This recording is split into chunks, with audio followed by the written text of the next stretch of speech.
હળવદથી આશરે 20 કિલોમીટર અને મોરબીથી લગભગ 25 કિલોમીટરના અંતરે વસેલું ચરણવા ગામ, જ્યાં સદીઓથી ભક્તોના વિશ્વાસનું પ્રતીક બનીને બિરાજમાન છે રાજરાજેશ્વરી માં રાજબાઈ માતા।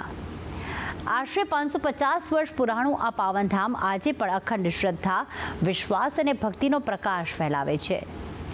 ભક્તોનું અડગ માનવું છે કે માં રાજલ કોઈને ખાલી હાથ પરત મોકલતી નથી।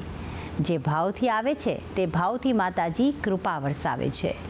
તો આવો ભક્તિ સંદેશમાં આજે કરીએ માં રાજલના કલ્યાણકારી ધામના દર્શન। મોરબીના હળવદના ચરાડવા ગામે બિરાજમાન છે માં રાજબાઈના બે અતિ પવિત્ર અને આસ્થાના મહાધામ।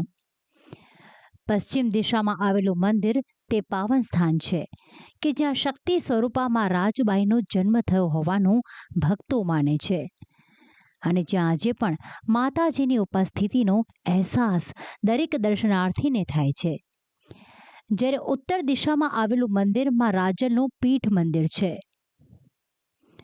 જ્યાં માતાજી પોતાની દિવ્ય શક્તિ અને કરુણાથી ભક્તોની મનોકામનાઓ પૂર્ણ કરે છે તેવી અડગ શ્રદ્ધા છે। રાજબાઈ માતાના દર્શન માત્રથી જીવનમાં આશા, વિશ્વાસ અને નવી ઉર્જાનો સંચાર થાય છે અને એટલા માટે જ આ પાવન ધામ આજે પણ ભક્તોની અખૂટ આસ્થાનું કેન્દ્ર બની રહ્યું છે। ભક્તો દૂર દૂરથી ના આવે, કોઈનું તો માપ ન હોય ને, અનેકના કામ માતાજી કરે ને, કુળદેવી પણ અનેકના છે। માતાજીએ ન ધાર્યા એવા માતાજી કામ કરે છે અને અનેક માનતાઓ આવે। કેવા કેવા પ્રકારની મનોકામના પૂરી કરે માતાજી? કોઈ નિસંતાન હોય, કોઈને ધાવણ ન આવતું હોય, કોઈ અપંગ હોય, કોઈ આંખું દે, માતાજી હજી હાલ પણ એવા કામ કરે છે। ગમે એવું દરદ થયું હોય તો દરદ પણ માતાજી મટાડી દે એવા હાલ હયાત અત્યારે દાખલા એવા કે આપણે કોઈ દી વિચાર્યું કોઈ અહીંયા ઘોડા, ઢોર, પશુ લઈને પણ અહીંયા આવે, પશુનું પણ માતાજી કામ કરે। કોઈ ગાયોને કંઈ થયું હોય, કોઈ ડૉક્ટરે ના પાડી દીધી હોય પશુની, એવી પણ માતાજીની માનતા આવે।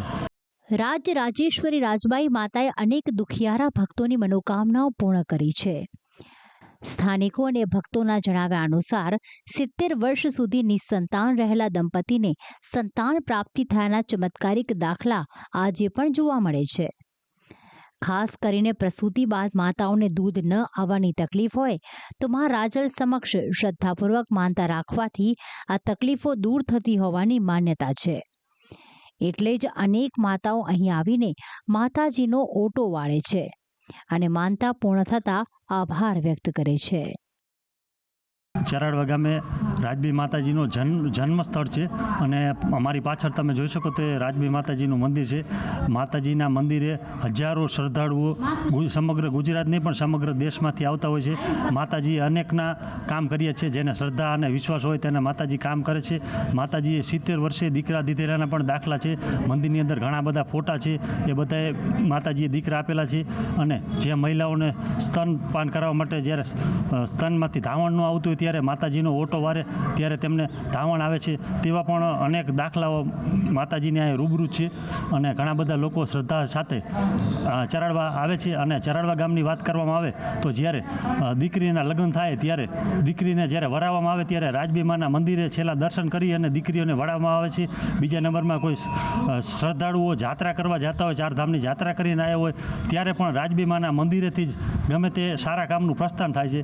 ખાસ તો આપણે વાત કરીએ તો એક આ રાજબીમાનું મંદિર અમારું પૌરાણિક મંદિર છે અને મંદિરની આસ્થા સાથે જોડાયેલું છે અને ગામ લોકો કોઈ પણ કાર્ય હોય તે ગામના અમારા રાજબીમાના દર્શન કરી બાદમાં તેનું પ્રસ્થાન કરે છે અને કોઈ પણ શુભ કાર્ય રાજબીમાના આંગણે થાય છે અને માતાજી ઉપર ગામની પણ ખૂબ જ શ્રદ્ધા છે। આ હજારો ભક્તો ગામના દર્શને આવે છે અને માતા તેની આસ્થા અને જેની શ્રદ્ધા પૂરી કરે છે। રાજબાઈ માતાના પરચાઓ અપરંપાર છે। પાટડી નજીક ઝીંઝુવાડા ગામના પાનાચંદ નામના વાણિયાની કથા આજે પણ લોકમુખે પ્રસિદ્ધ છે। ઘી ખરીદવા નીકળેલા પાનાચંદને માતાજી વૃદ્ધા સ્વરૂપે બળદ ગાડામાં બેસવા વિનંતી કરે છે, પરંતુ અવગણના થતાં આખો દિવસ વેપાર નિષ્ફળ જાય છે। સાંજે ફરી માતાજીને ગાડામાં સ્થાન અપાતા ગાડામાં જ રહેલા તમામ વાસણો ઘીથી છલકાઈ જાય છે। માતાજીની ઓળખ થતાં પાનાચંદે ઝીંઝુવાડામાં માં રાજલનું ભવ્ય મંદિર નિર્માણ કરાવ્યું।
હળવદના ચરાળવા સિવાય ઝીંઝુવાડા ગામે આવેલું રાજબાઈ માતાનું મંદિર પણ હજારો ભક્તોની આસ્થાનું કેન્દ્ર છે. અહીં દર્શન કરીને ભક્તો માતાજીના આશીર્વાદથી મનની શાંતિ અને ધન્યતા અનુભવે છે. તો આ રીતે જ માતાજીની કૃપા અવિરત વહેતી રહે. શ્રદ્ધા, વિશ્વાસ અને ભક્તિથી ભરેલું ચરળવાનું આ પાવનધામ આજે પણ ભક્તોના જીવનમાં આશાનો દીવો પ્રગટાવે છે. રાજબાઈ માતા સૌના દુઃખ હરી સૌની મનોકામના પૂર્ણ કરે તેવી જ પ્રાર્થના. જગદીશ પરમાર, ભક્તિ સંદેશ, સંદેશ ન્યૂઝ, મોરબી.